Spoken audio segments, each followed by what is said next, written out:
अंग्रेजों ने भारतीय सभ्यता के जीवंत प्रतीकों को झुठलाने और उन्हें मलिन करने के निरंतर प्रयास किए। इसी प्रयास का एक हिस्सा था प्राचीन सरस्वती नदी के अस्तित्व को नकारना। अंग्रेजों ने कहा कि सरस्वती नदी कभी बहती ही नहीं थी, वह एक मनगढ़ंत कथा है। लेकिन आपको यह जानना चाहिए कि सरस्वती नदी का वैदिक काल में कितना सम्मान था।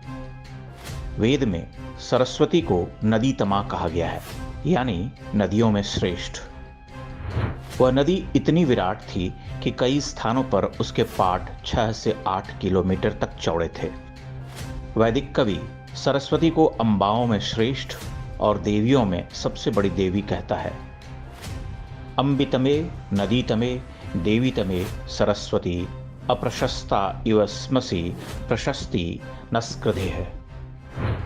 यह सरस्वती नदी शिवालिक से निकलकर पश्चिम भारत में बहती हुई अरब सागर में जाकर मिलती थी। अब तो भूगर्भ शास्त्रियों ने भी प्रमाणित कर दिया है कि सरस्वती नदी प्राचीन भारत में एक विशाल पथ पर बहती थी।